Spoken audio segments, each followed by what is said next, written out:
ni kazi kwa hali kama maoffice, bureau. Mais troisièmement, il lui donne des données de noms à des animaux. Na ya tatu anawapatia kupana majina kwa On wanyama. ne donne pas de noms aux animaux avec le main. Hawapatie jina kwa wanyama kupitia mikono. Ça engage la tête. Inaleta akili. Donc il y a des gens que Dieu a appelés. Kuna watu Mungu aliita. Ils ne travailleront jamais avec leurs mains comme vous voulez qu'ils le fassent manuellement. Hawatatumikaka na mikono yao kama unataka waifanye na mikono. Mais la source de leur bénédiction se trouve dans leur tête. Lakini chemchemu ya baraka zao inatokana na akili Dieu yao. a placé la bénédiction dans leur tête et ils doivent Mungu produire aliweka que Dieu baraka bénisse. ndani ya vichwa vyao ndio watabarikiwa. Et Dieu appelle Abraham afin qu'Abraham travaille. Sasa Mungu anaita Abrahamu ili afanye kazi. Lorsque Dieu place Abraham dans les jardins d'Éden, Wakati Mungu anaita Adamu ndani ya bustani ya dans Eden, Genèse chapitre 1er, verset 27, katika Mwanzo sura yake ya kwanza la 17, Bible dit, Dieu dit, faisons l'homme à notre image Biblia inasema Mungu akasema tufanye mtu kwa mfano et wetu selon notre ressemblance. na kwa sura yetu. Et le mot image là-bas Na hii picha ya Adamu est un mot hébreu tselem. na ilikuwa neno ya Kiebrania. Tselem qui veut dire Neno inasema selem, réflexion. C'est au fait l'image que le miroir vous donne de vous-même lorsque vous êtes face au miroir. inatokana na neno ya kusema ni kama jinsi unajiona wewe ndani ya kioo. Et Dieu a créé Adam afin qu'Adam soit la réflexion de Dieu. Na Mungu aliumba Adamu ili Adamu angeliona Adamu, waone Adamu anaonesha Mungu. Mais au travers de la chute, Lakini kupitia maanguko, Adam connaissait ce qu'il était censé faire. na Adamu alijua kenye alipasha Adam kufanya. connaissait ce qu'était sa mission. Alijua kenye alipasha kufanya. Mais il a fini sa vie en n'accomplissant pas ce que Dieu voulait qu'il fasse. Lakini alimalizaka maisha bila kutimiza vile Mungu Et alimuitia. ça, c'est le premier cas de figure. Ile ni hali ya kwanza picha. Il y a des gens dans l'église, Kuna watu ndani ya il y a kanisa, des gens sur cette terre watu hapa qui duniani connaissent leur appel. wanajua mwito Ils wao, connaissent ce que Dieu voudrait qu'ils fassent pour lui. wanajua kile Mungu alitaka wafanye. Mais ils vivent malheureusement à ne pas le faire. Wanaishi bila kufanya binyi balipasha Tout ce kufanya. qu'ils font dans leur vie de chaque jour Kitu wanafanya kila ndani ya maisha yao kila est leo contraire à ce que Dieu avait en vue lorsqu'il a placé cette personne sur la ni terre. kinyume ya yale Mungu alitakaka wafanye wakati aliwaita. Mais le deuxième cas de figure, Na hali ya pili ce sont des gens ni watu que Dieu a appelés dans la Bible, Mungu aliita ndani ya Biblia, mais ils ne connaissaient pas leur appel. hawalikuwa hawajui mwito wao, Ils ne connaissaient pas leur appel. hawajui mwito. Un des exemples, Jawapo ni kama wale c'est wanafunzi celui de kwa Efeso, dans Acte 19, versets 1er à 7. ndani ya Matendo ya Mitume 19 1 hadi 7. La Bible dit précisément au verset 7 qu'ils étaient au nombre de 12.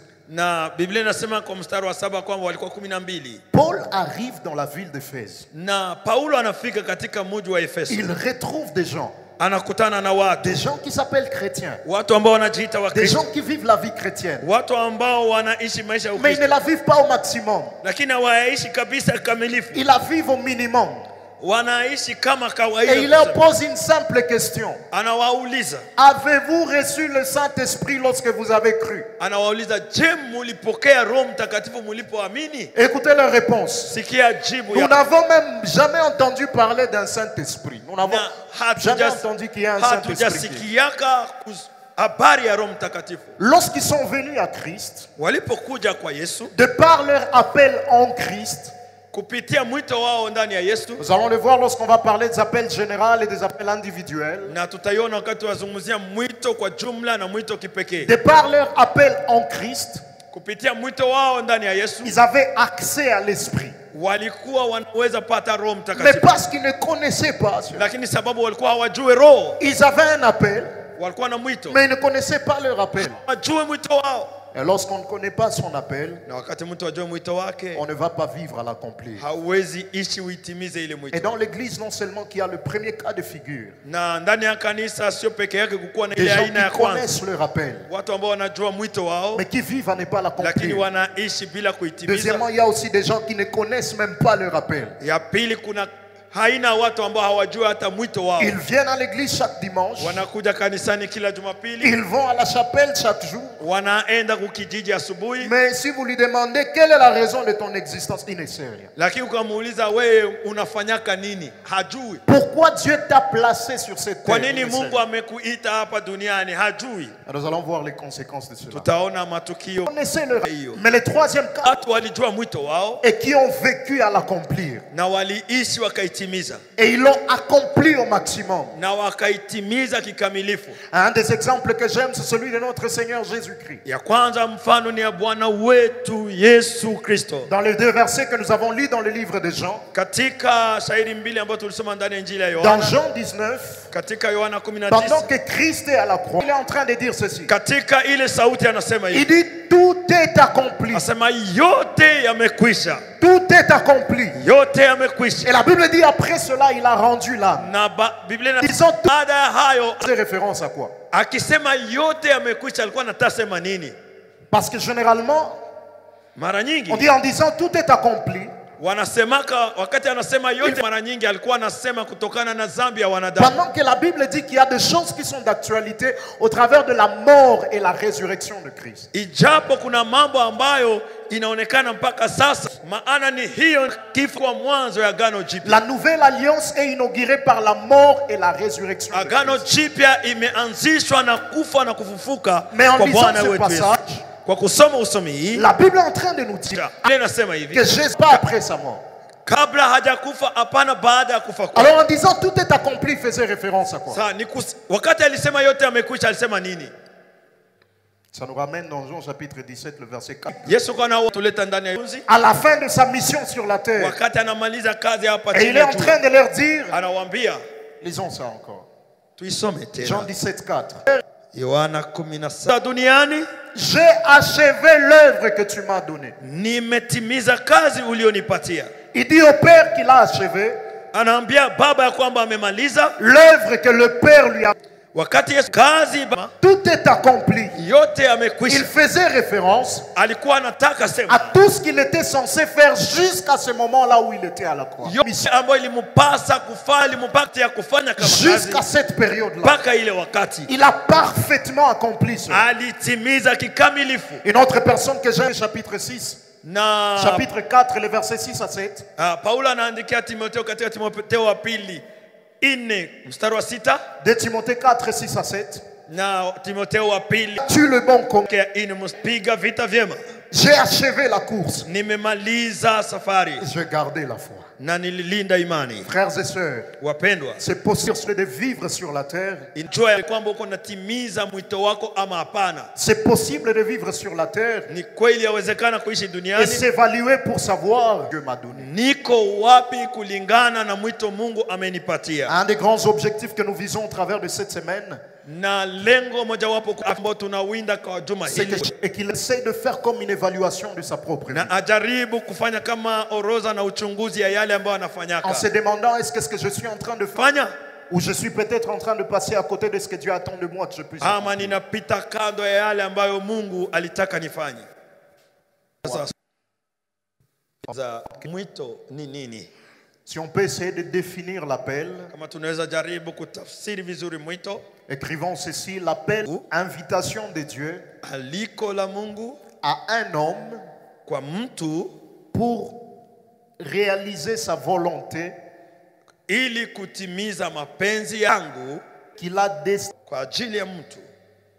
L'appel, Mwito c'est une invitation de Dieu ni aliko la Mungu pour réaliser kwa ajili ya sa volonté, ili atimize mapenzi yake Mungu, la volonté de Dieu exactement, ndiyo mapenzi ya Mungu qu'il a destiné. ya mtu ama mwanadamu. Dans cette définition, il y a trois choses importantes. Na katika tafsiri hii mna mambo matatu ya La première muhimu. des choses, c'est le mot invitation. Na jambo la kwanza ni aliko, La deuxième des choses, c'est le mot volonté. ile mtakeo.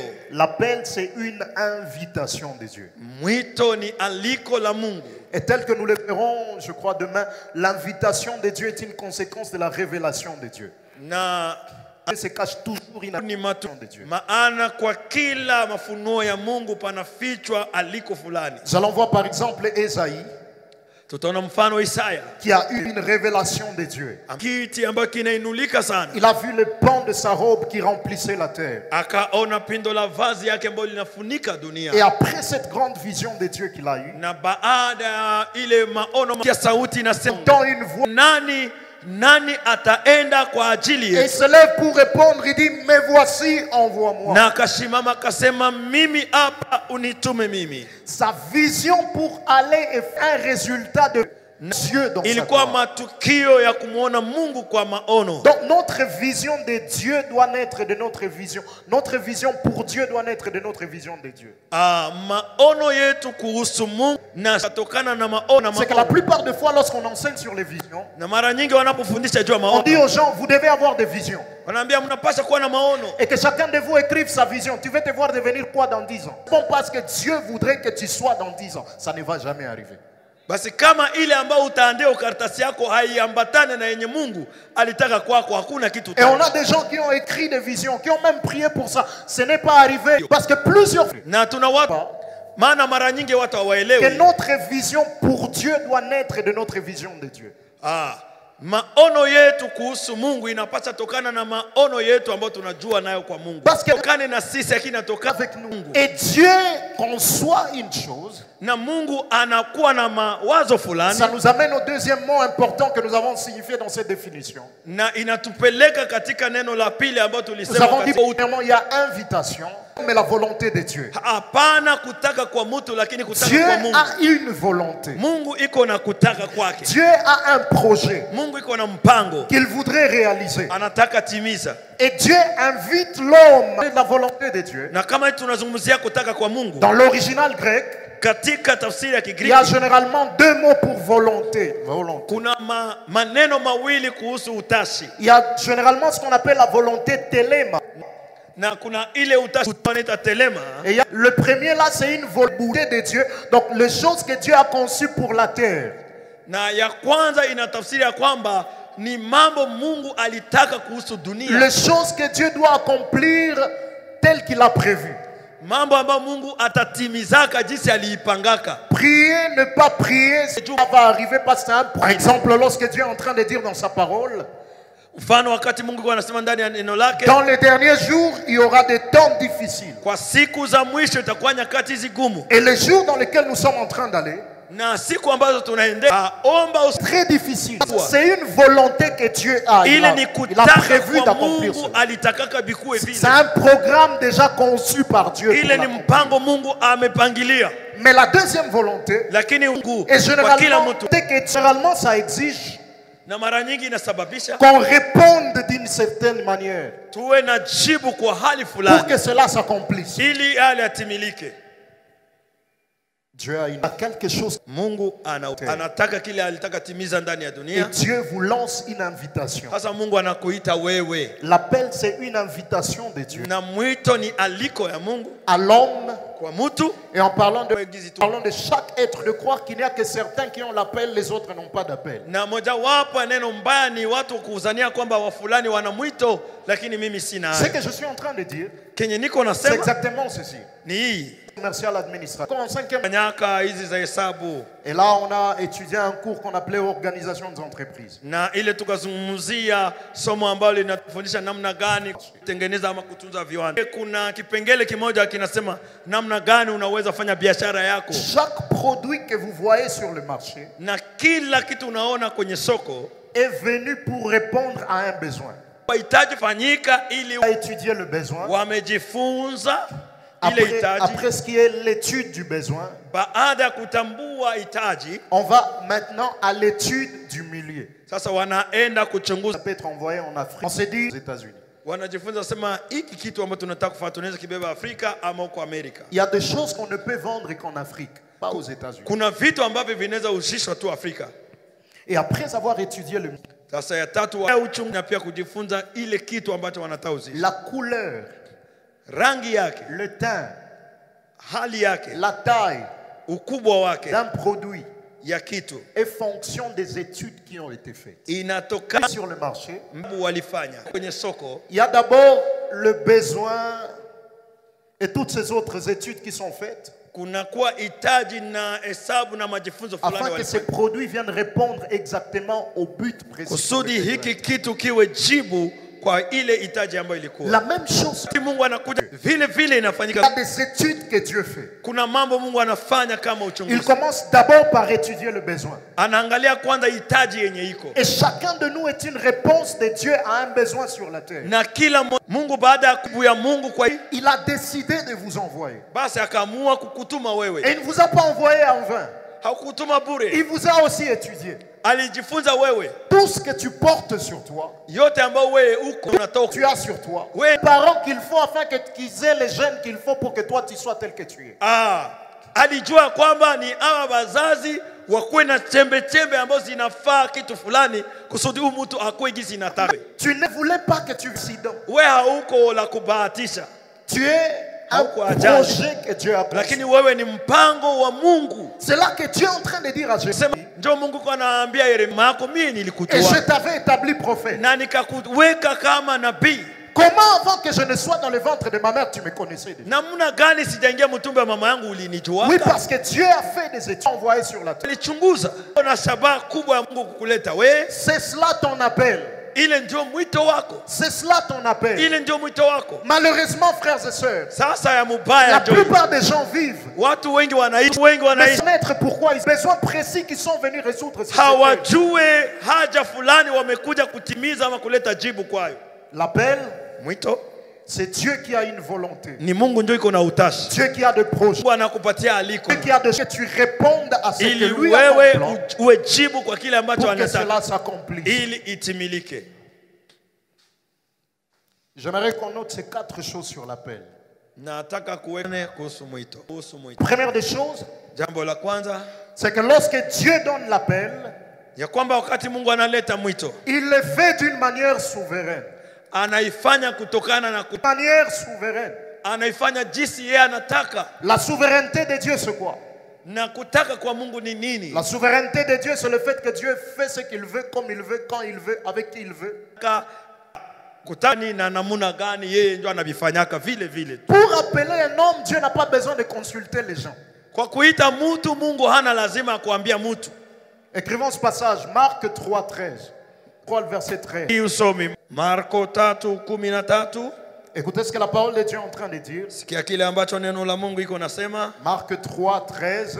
Marko Marc 13. un passage. Marko 3:13. Alors que Jésus voudrait choisir des gens avec qui il va travailler Yesu akitaka kuwachagua watu ambao atatumika durant nao son ministère sur la terre, kwa wakati huduma yake hapa imani. Biblia ceux qu'il voulut. akawaita aliowataka Et ils vinrent auprès de lui. mwenyewe wakamwendea. Il a été avec beaucoup de gens autour de lui. Alikuwa na watu wengi Comme apôtre. Mais de toutes ces personnes, watu wengi akawachagua watu 12 wawe mitume kwake. le temps arrive où Jésus doit choisir. Wakati inafika ambao Yesu inabidi afanye chaguo. Pour faire son choix, la Bible dit, il va d'abord est-ce que exactement prière. C'est ce que Dieu voudrait de moi que je fasse. Kusudi ajua kwamba kenye mimi natafanya ni kile Baba Et anataka. après cela, la Bible dit, il choisit ceux qu'il voulut. Il appela ceux qu'il voulut. Na Biblia inasema kwamba Donner à Pierre l'autorisation ou la vie sur le choix. kama wangelimwambia Petro achague, Pierre pouvait peut-être dire, je ne veux pas qu'André soit là-bas. mara Petro angelisema sitaki Andrea hapa. Je ne veux pas Iscariote fasse partie souveraine. Wakati Mungu anaita jinsi anavyotaka. Dieu ne consulte personne pour appeler quelqu'un. Mungu hana haja ya kuuliza mtu kwa kuita mtu. Il appelle selon qu'il veut. Anaitaka jinsi anataka. Mwito. Il y a toujours dans la Bible, depuis Genèse jusqu'à Apocalypse, l'appel général, mais aussi des appels spécifiques. Na tangu mwanzo hadi Ufunuo kuna mwito wa jumla na mwito wa kipekee. Nous allons encore en parler en parlant de comment. Il y a un appel que Dieu a pour nous tous en tant que chrétiens. Na kuna mwito wa jumla kama Ukristo.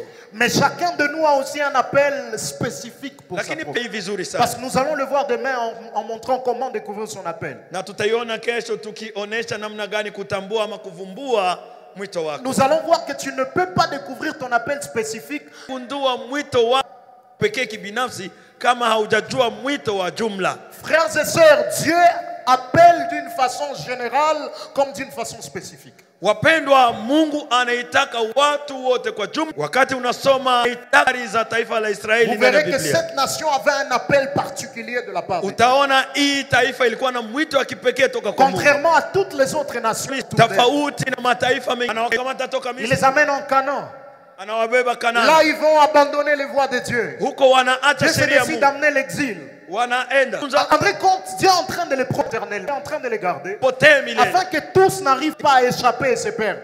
wote wasipotee. Dieu maintient toujours un reste. Mungu anachunga sehemu. Parce que Dieu a un plan avec ce peuple. Maana Mungu iko na mpango na hii taifa. On peut en tant que nation avoir un appel de la part. Sinon avoir un appel de la part de Dieu. Tunaweza kuwa kama bara ndio Afrika ile na mko na mwito wa Mungu. On peut en tant que famille avoir un appel de Dieu. Mnaweza Particulier. Mnaweza kuwa kanisa na mko na mwito wa Mungu wa kanisa. On peut en tant que communauté avoir un appel précis de la part du général attaché à nous en tant qu'église.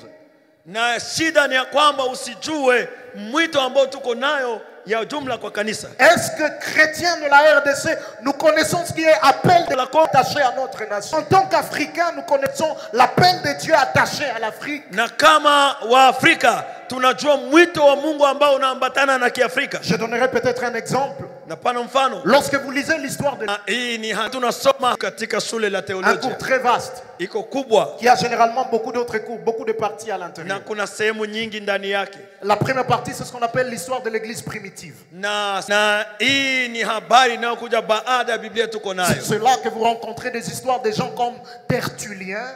Na ni kama majina kama wakuu wa moyo wa kanisa. Là, on vous dira que la première grande théologique, c'était en Afrique. Qui vous disent que non, le christianisme est une conséquence de la colonisation. Ils sont vraiment en retard. Na kama watu wanakuambia kwamba Ukristo inatokana na ukoloni. Le christianisme, c'est en Afrique depuis très longtemps. Na Ukristo ilikuwa kama Afrika tangu mbele kule. Celui dont je vous ai parlé, Tertullien par exemple. Mwenye nawazungumzia kama Tertullien. C'est le théologien africain, le tout premier qui a inventé le mot Trinité. Et il y avait des gens très attachés à Dieu. Cherchant la face de Dieu. Réfutant les hérésies dans les églises. Lakini mwishowe ya ile kundi ya kwanza ya Wakristo Waislamu wakaingia. Et après l'histoire de l'église primitive, il y a ce qu'on appelle l'histoire de l'église médiévale. Na baada kanisa lile la disi ya ile kanisa kukakuya sasa des conquêtes qu'il y a eu. Hapo ndio wanaozungumzia sasa kukamatwa kwa nchi. Est-ce que vous savez qu'il y a un temps où les chrétiens se sont engagés dans des évangélisations contre les musulmans par des croisades? Donc ils tuaient les gens, ils s'entretuaient. Petit à petit, les gens commençaient à abandonner tout ce qui était les choses spirituelles. Na pole pole watu wakaanza kuachana na mambo ya kiroho. Et ils se préoccupaient des titres et des positions, des fonctions dans l'église. Na vyeo kuonekana kukua ndani ya kanisa. Et à cause de ça, ils ont inventé même des hérésies. Na sababu ya hiyo wakaingiza mafundisho mabaya. Comme pour exemple que le pape de trouver un autre pape. Na ya kwanza wakasema papa wa kwanza alikuwa ka Petro. Na hivi Petro haiko tena, maana yake tutafute mwingine Petro. Là il y a une église catholique romaine qui s'est créée. Hapo sasa kunatokea sasa kanisa tena ruhusa kugusa Biblia. Il n'y a que le prêtre qui pouvait avoir la Bible. Sasa ilibidi padiri ndio akwe na Biblia. Il y a beaucoup de choses qui ont été modifiées dans la Bible. Na pakawa mambo mengi sana ambao wakatosha maneno ya Mungu. Et c'est pas que les choses restent comme ça. Lakini Mungu akasema ife vitu vibakie hivi. Dieu s'est dit il faut qu'il y ait un changement, il faut que les choses. Mungu akasema inabidi mambo yabadilike. Et Dieu a envoyé des gens Mungu akatuma watu pour amener dans la troisième phase de l'église qu'on appelle l'histoire de l'église de la réforme. On a des gens comme Martin Luther King. Hapo ndo tuna watu kama Martin Luther King. Des gens comme Jean Calvin. Tuna watu kama Jean Calvin. Hawa ni watu walikuwa wasomi kabisa. En étudiant beaucoup, ils avaient accès à la Bible originale dans le grec. Na wakisoma Biblia walikuwa na matafsiri ya Kigiriki. Et ils pouvaient rentrer vérifier si les choses étaient conformes à ce qu'ils avaient dans les Bibles latines. Latini yanaambatana na hii ya Kigiriki. Et durant cette période-là, na kwa ile wakati Dieu s'est servi de l'Europe. Mungu akatumikisha hii. L'Europe a été grandement utilisée par Dieu pour apporter les réformes et les réveils. Mais après un temps, il y a un sommeil spirituel qui a commencé à s'installer au milieu d'eux.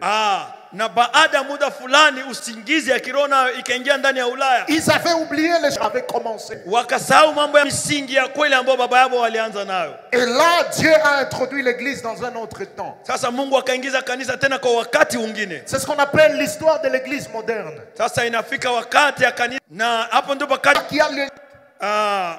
muinuko mwingine wa hali. Il y avait une ville à Susa aux États-Unis. Kulikuwa mji mdogo ambao inaitwa Susa États-Unis. Des gens lorsqu'ils avaient vu l'état dans lequel l'église était, watu walipoona hana ili watakanisa, ils avaient faim de voir le réveil afin de voir les choses changer. Usudi waone mabadiliko.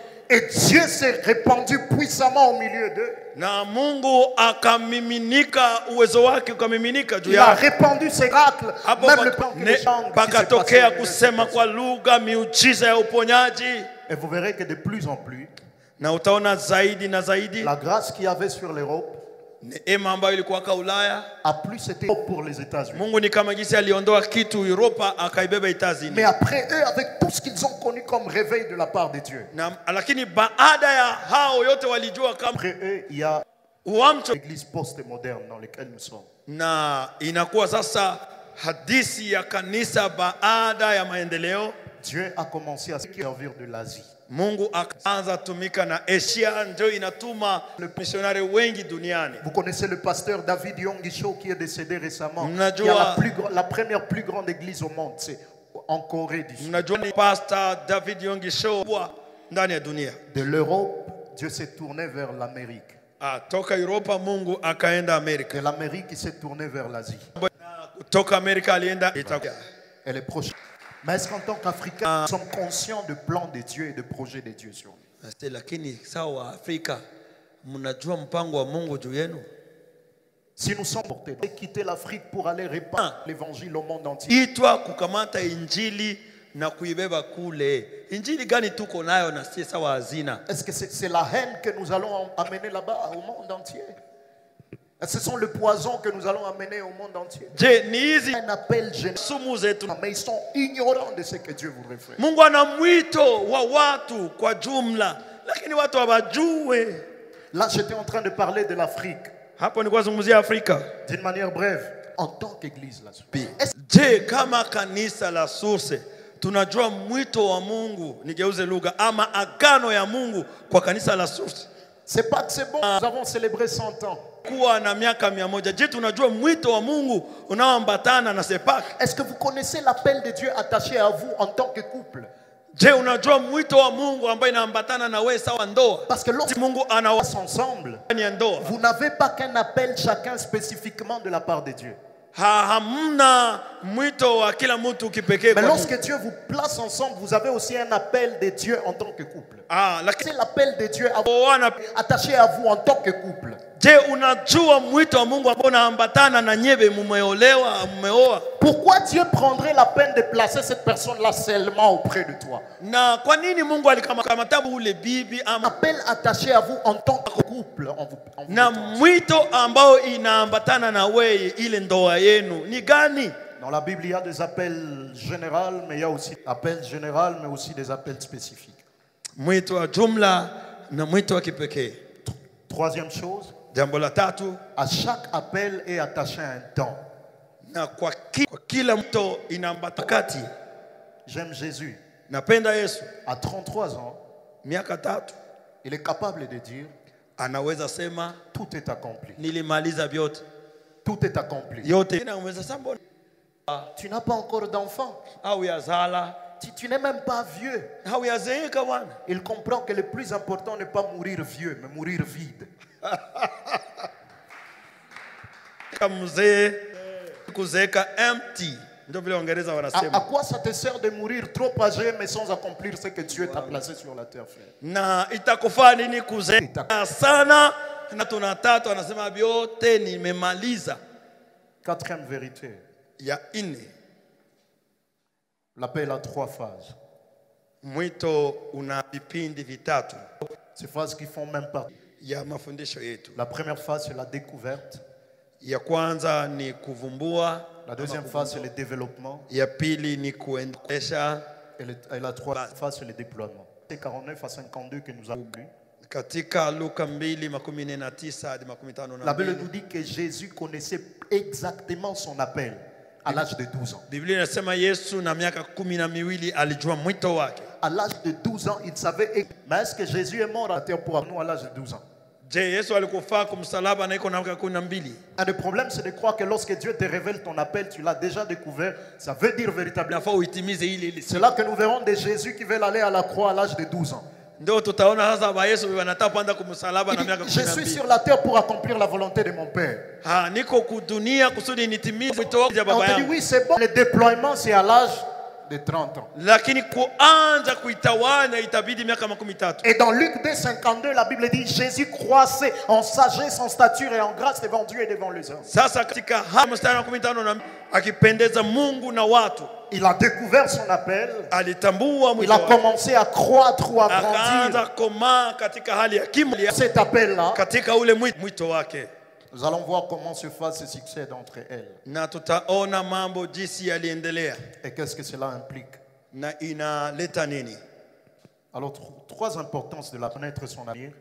Na mambo muhimu tatu ambayo inabidi kukua nao wakati unajua mwito wako. Pourquoi c'est pour nous important de vivre à connaître nos appels en tant que chrétiens? Kwa nini ni ya muhimu kuishi na kujua mwito kama Wakristo? Et en parlant de l'appel, je suis en train de les montrer. Quand ndazungumzia mwito wa kijumla, ndazungumzia pia mwito wa kipekee. La première des choses, Jambo la kwanza c'est que connaître votre appel vous donne une perspective de vie. ni kusema kujua mwito wako wa maisha. Vous savez, Keo wa maisha. ils vivent, ils ne savent pas, ils vont où, pourquoi ils sont tels qu'ils sont, quelle est la prochaine étape de leur vie. Unajua kuna watu wengine wanaishi hawajui kwa nini wanaishi, wanaenda wapi na wanataka hivyo. Tu as vu, je peux faire faculté. Unaona mtu mbele aende ku university anaanza uliza watu wase, unaona mimi naweza fanya nini? L'appel vous donne une perspective de vie Mwito que vous allez prendre. na mwelekeo itakupatia uamuzi ama chaguo utafanya. Cette perspective de vie va même influencer les genres de personnes avec qui vous devez marcher. Hata ile mwelekeo itakupatia aina ya watu ambao unaweza ishi nao. Nous le verrons. Il appelle. Tutaiona kwa anamuita jenge safina. Si on peut contextualiser cela aujourd'hui, Noé avait besoin de quelle catégorie déjà? Na kama tunaweza kuiambatanisha na leo, Nuhu alikuwa na lazima watu Il avait gani? besoin peut-être de maçons, Mfano wa de vétérinaires parce qu'il y avait des animaux à l'intérieur. ilikuwa waganga wa kutunza nyama. Dieu appelle Moïse. Mungu anaita Musa. Il lui donne un appel. Anamupa mwito. L'appel selon lequel il doit Kamisi et kuwabeba pas Kanaani. délivrer les peuples sur base de l'armée terrestre, Hapana kuwatoa watu kupitia majeshi, mais par la puissance de l'Éternel. lakini kwa uwezo wa Mungu. Moïse avait besoin de quelle catégorie déjà? Na Musa alikuwa na aina gani ya watu ama sermali? Il a juste une seule personne. Iko na lazima mtu mmoja. Un interprète. Mtu tu wa kumtafsiri. Quelqu'un qui sait comprendre son bégaiement et l'interpréter à fond. Mtu mwenye anajua asiki kigumizi ya utipe inasema hivi. Le menuisier est bon. Na msermala ni wa mzuri. Le charpentier est bon. Na huyu wa kutengeneza Le nyumba ni vétérinaire est bon. na munganga wa nyama. Mais la vision que Dieu m'a donnée, Lakini maono Mungu amenipa. l'appel que Dieu m'a donné, Mwito ambao Mungu amenipa. exige que je sois avec quelqu'un de mon genre. Inanipasa niwe na mtu ambaye Aujourd'hui, on a un problème. leo kuko C'est shida. que nous voulons que tout celui qui est bon fasse compatiblement partie de notre destinée. Na Que tout celui qui est bon fasse partie de notre destinée. kila mwenye iko mzuri aonekane pia karibu yangu. Tu as vu quelqu'un bien prêcher? Est-ce que tu peux devenir mon père spirituel? Ah bon? Unaona mtu anafundisha mzuri na sisi tunapenda wale wa mbali hata akuyue. Mwenye iko kama Côte d'Ivoire. Tu as vu quelqu'un prêcher à la télé? Lui, c'est mon père spirituel. Vous demandez, il t'a engendré comment? En ligne ou comment?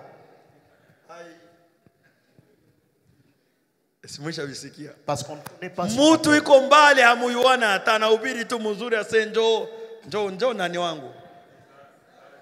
Dadi wangu. Unaanza tia foto zake. Quelqu'un peut être forcément bon mais ne pas être compatible à ta destinée. Oui, mtu anaweza kuwa na uwezo wake fulani lakini hafai kwako. Et il n'y a que lorsque tu connais ton appel que tu sais la perspective de vie qu'il te faut. Ni peke yake wakati unajua mwito wako ndio unajua aina gani ya watu wananifaa. En lisant la vie de Jésus, il y a des choses qui étonnent. Unaposoma maisha ya Yesu kuna mambo yanashangaza. Jésus, on vient le voir pour faire de lui roi. Yesu anakuja kumuona ili wamfanye mfalme. On veut improviser Jésus roi. Il refuse. Mfalme anakatala. Il fuit. Anakimbia. Si toi on voulait faire de toi un roi, qu'est-ce que tu vas faire? Sasa wewe tukakia kufanya mfalme wewe utafanya. Parce que tu ne connais pas ton appel, tu vas oh OK. Ujue mwito wako utasema Lorsqu'on connaît son appel, on ne saute pas derrière toutes les opportunités qui se présentent. Lorsqu'on connaît son appel, on sait quoi choisir et quoi ne pas choisir. Lorsqu'on connaît son appel, on n'est pas forcément censé courir derrière tout ce qui se présente.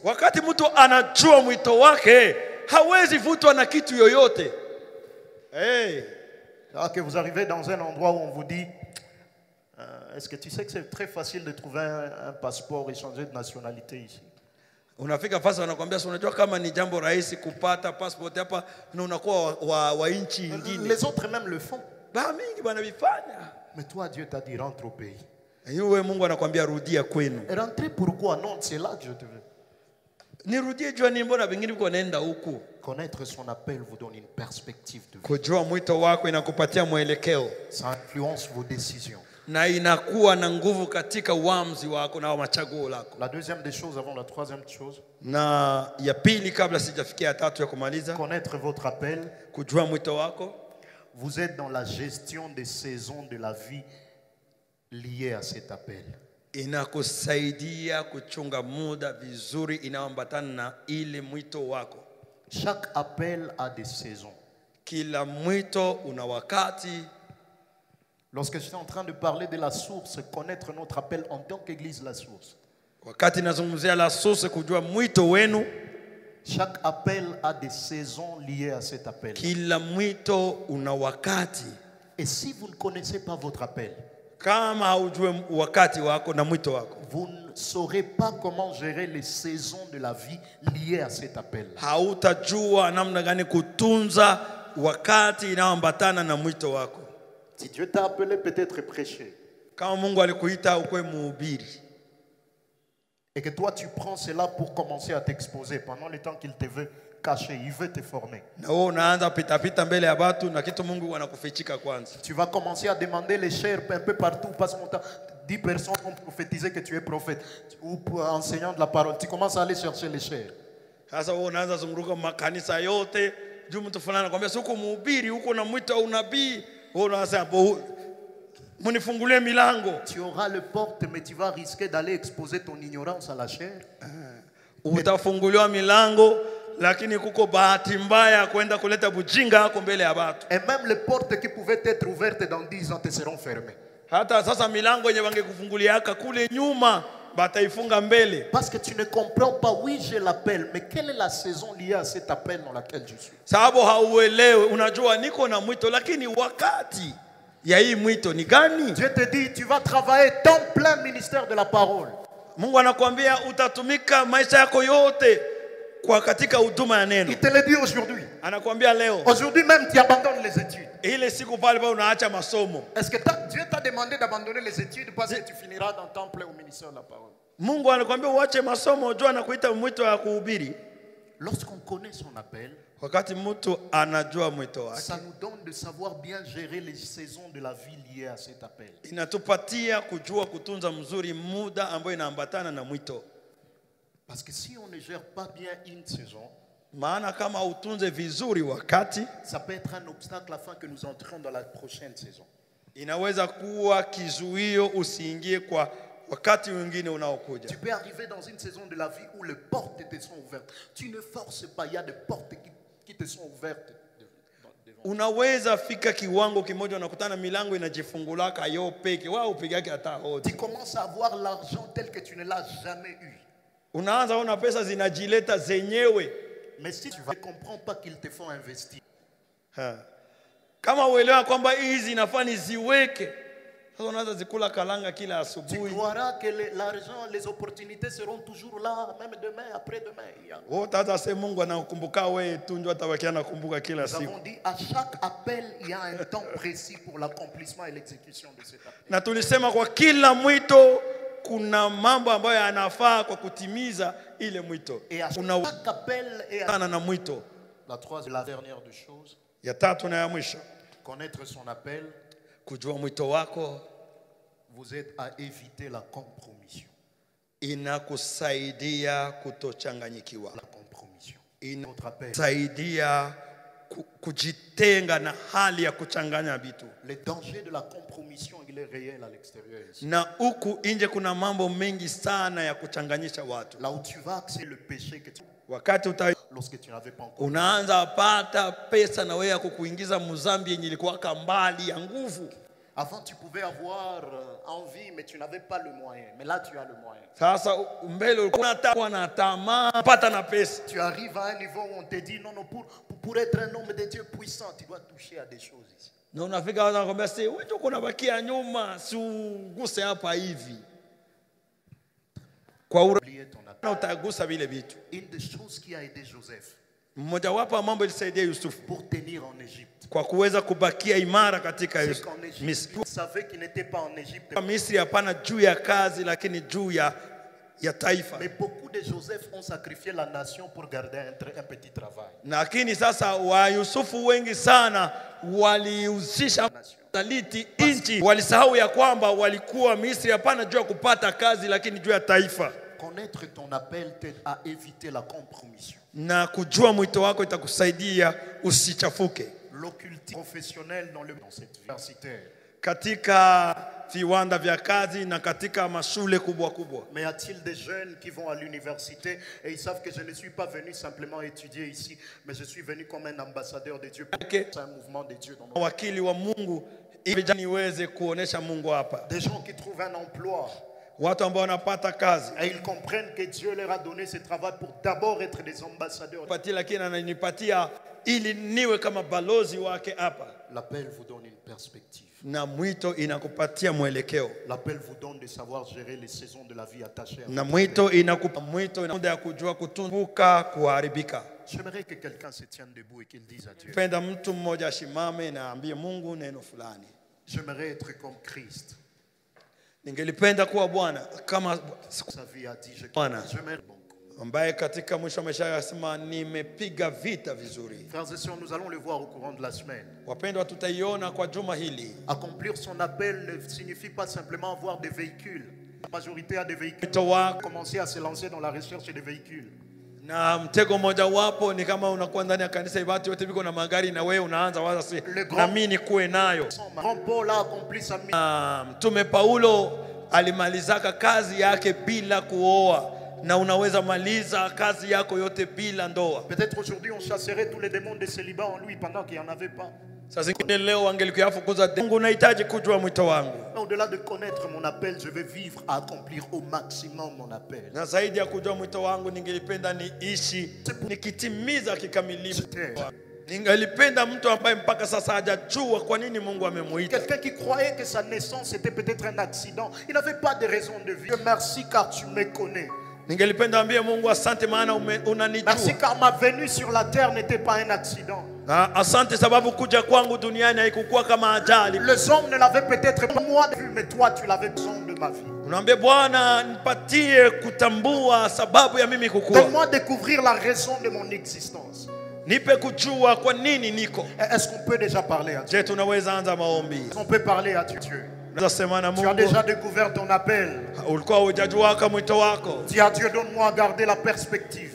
Mungu mwambie Mungu akusaidie kuchunga vizuri. Donne-moi à savoir gérer. Donne-moi de bien gérer les saisons. Unipatie kujua kutunza vizuri wakati. Donne-moi de savoir me priver lorsqu'il le faut. Bwana niambie kujizuiza wakati nafaa kujizuiza mambo. Afin que mon lendemain ne soit pas obscur. Bwana nipe tudi kesho yangu bei inayofaa. Donne-moi lorsqu'il est faut d'aller me former, m'auto-former. Bwana unipe muda kwenda kujifunza wakati inanipasa majifunzo. Donne-moi lorsqu'il est faut de disparaître. Unipe kuwezesha kutunza vizuri muda unaoambatana na mwito wako. Tu as dit que je serai ceci demain. Na unajua ndakuwa hivi kesho. Mais avant que cela arrive, il y a des phases que je dois traverser. Lakini kabla hiyo hayafika kuna mambo ninataka gérer cela. Ne pas me compromettre. Sitaki kukosea. Je ne vais pas me compromettre. Sitaki kukosea. Je ne vais pas me conformer à ceux que je vais rencontrer autour. Sitaki kufanana na ile nitakao kutana nayo. Donc église la source. Na tujue mwito wetu kama kanisa. De comprendre notre appel en tant que nation. Nijue mwito wangu kama taifa. De comprendre notre appel en tant que continent. Nijue mwito ambatana kama bara la Afrika. De prendre notre appel en tant que famille. Kujua mwito unaoambatana na nyumba jamaa Tu ne yangu. nous as pas sauvés de cette famille. Haukutuokoa tu Le seul sauvé de la famille en vain. na kuacha Il y a un appel. certes unaoambatana nasi. Donne-nous de l'accomplir au maximum. Utupatie kuitimiza vizuri. Tel que tu l'as fait avec Christ. Jinsi uliifanya na Bwana. Tel que tu l'as fait avec Paul. Ambao ulifanya na Petro na Paulo. Fais-nous grâce. Kizogea. Haleluya. Alors que notre papa le berger avance, Kama jinsi mchungaji akizogea, j'aimerais que nous levions nos mains, il va prier. ningelipenda tuinue mikono yetu ili atuombee. Asante Mungu Baba kwa neno lako la leo. Umetuita na kila mmoja una wito ya kipekee. Tunaomba Roho Mtakatifu kutufunulia siri na kutufundisha zaidi nini umeweka ndani yetu. Asante kwa sababu wenzetu waliotangulia walipojua utajiri wanao ndani yao walikushika na hawakukuachilia. Wakina Yusufu hata walipopita katika vitisho, majaribu, pieje za kila aina, walijua kwa nini wameitwa na wewe na walikesha na ukawafanya washindi. Neema yako iwe nasi, tusifanane kama Samson ambaye mbele ya Delila akasahau wito ambao aliitiwa. Lakini neema yako iwe nasi sote, hata kila mmoja aishi maisha ya utakaso. Mafundisho haya yazae mambo mapya ndani ya maisha yetu, yachamshe wito ambao umetia ndani yetu, hata tukutumikie kwa utukufu wa jina la Yesu Kristo. Kwa vigelegele tunakushangilia Baba. Asante, asante. Bwana pewe sifa kwa mafundisho ya leo. Amen. Karibu na sadaka yako mara moja wakati tuko na malizia matangazo. Na tangazo ambalo tunaanza nalo, tunaendelesha programu yetu kesho. Karibu. Yani kesho tuanze saa 10 just kusudi tena mwalimu apate nafasi. Umesikia mambo inaanza ingia. Ninaamini kwa juma nzima kuna baraka Mungu ametuandalia tele. Amen. Amen. Information mbalimbali. Pastor Bisaga wamepoteza baba mkwe yake, yani baba ya mke wa Pastor Bisaga amehamishwa leo, na tuwaombee. Yani hapa tumisha ametuhubiri ana nguvu za ajabu. Yani alifika, lakini ile habari iko deja. Programe bado hatujapata, lakini ni kule karibu ya katedrale mpya Kituku. Labda detail tungali tutazipata ya programe, sudi tujue namna gani tunaweza kuwasindikiza mprograme pia kwa grupe. Lakini karibu kesho tena hapa kwa saa 9 tuendeleshe kazi. Korali ya kesho wanajijua? Coordination? Wanajua? Tusimame basi. Asante. Asante Mungu Baba kwa neema tumepata machoni pako. Tunaombea